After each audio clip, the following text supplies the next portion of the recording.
जय मसीह। आज 18 अक्टोबर 2019 तदनुसार 1 कार्तिक 2076 शुक्रबार। आज हामी माथिल्लो कोठाबाट हेर्नेछौँ। आजको शीर्षक छ परमेश्वर हाम्रो गोठालो। आज हामी परमेश्वरको वचन भजन 55 को 1 देखि 8 सम्म पाठ गर्नेछौँ। मेरो प्रार्थना सुनिदिनुहोस् हे परमेश्वर, र मेरो विनयबाट मुख नमोड्नुहोस्। मतिर ध्यान दिनुहोस् र मलाई जवाफ दिनुहोस्। मेरो मनको विचारले म दुखित र व्याकुल छु। मेरा शत्रुको आवाजदेखि, दुष्टको आँखाको तराईदेखि, किनभने तिनीहरूले म माथि कष्ट ल्याउँछन् र क्रोधमा तिनीहरू भर्सना गर्छन्। मेरो हृदयमा भित्र ज्यादै वेदनामा छ र मृत्युको त्रासले मलाई छोपेको छ। डर र कम्पनले मलाई घेरेको छ र त्रासले मलाई पेलेको छ। मैले भने ढुकुरका जस्तै मेरा पखेटा भए त म उडेर जाने थिएँ र विश्राम लिने थिएँ। उडेर म टाढा जाने थिएँ र मरुभूमिमा म बस्ने थिएँ। आँधी र तुफानबाट टाढा मेरो सर्ने स्थानतिर आतुरी गरेर जाने थिएँ। हे परमप्रभु, दुष्टहरूका योजनाहरू नष्ट गरिदिनुहोस्। तिनीहरूको भाषा खलबलाइदिनुहोस्, किनकि म सहरमा हिंसा र झगडा देख्दछु। दिनरात तिनीहरू त्यसका पर्खालमा चढेर शिकारको खोजमा वरिपरि घुम्छन्। अधर्म र उपद्रव त्यसभित्र छन्। तिम्रा चिन्ता फिक्री परमप्रभुमा राख र उहाँले तिमीलाई सम्हाल्नुहुनेछ। उहाँले धर्मीलाई कहिले डग्न दिनुहुने छैन। भजन 55 को 22।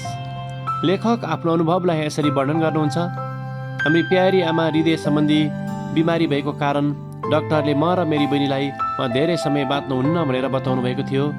म हस्पिटल जानुभन्दा अघि आमाको लागि केही सामान लिन घर गएँ। जब म घर पुगेँ, चाबीहरू भुइँमा खसे।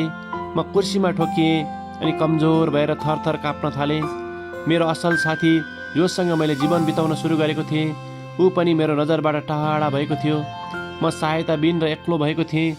म कता जाने र कसलाई सहायता माग्ने भन्ने कुराले दोधारमा परेको थिएँ। मैले थाहा गरेको थिएँ कि मेरा परिवारहरू भेला भएर मेरो लागि प्रार्थना गरेर सहायता गरिरहनु भएको थियो। मैले पनि यसरी प्रार्थना गरेँ, हे परमेश्वर, म कसरी यो समस्याबाट मुक्त भएर तपाईँतर्फ फर्कन सक्छु मलाई थाहा छैन। मलाई सहायता गर्नुहोस्। म आँसुका साथ अस्पताल फर्केँ। हस्पिटलका स्टाफहरूले मेरो यो अवस्थामा र मेरी आमालाई विगत 5 महिनादेखि सहायता गरिरहेका थिए। यो बेला मलाई अरू केही चाहिएको पनि थिएन, केवल परमेश्वरको शान्तिको मेरो हृदयमा आवश्यकता थियो।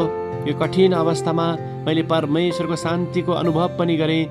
जब हामी समस्याले झेलिन्छौँ, तब हाम्रो परमेश्वरप्रतिको प्रार्थनाले हाम्रो अवस्था बदलिदिन्छ। आमेन। आजको विचार, म जुनसुकै कुरा प्रार्थनामा परमेश्वरमा राख्छु। प्रार्थना। प्यारो परमेश्वर, तपाईँ सदैव हामीसँग हुनुहुन्छ भन्ने कुरा कहिलेकाहीँ हामी भुल्छौँ। त्यसको लागि हामीलाई क्षमा गर्नुहोस्। कठिनभन्दा कठिन परिस्थितिमा पनि तपाईँको असीमित प्रेमले हामीलाई वास्ता गर्नुभएको लागि हामी तपाईँलाई धन्यवाद दिन्छौँ। येशूको नाउँमा आमेन। आजको लेखक जोन डब्ल्यू ब्राइगम्यान, अल्बामा, संयुक्त राज्य अमेरिका। आजको प्रार्थनाको विषय, जसले धर्मशालामा मानिसहरूलाई वास्ता गरिरहेका छन्।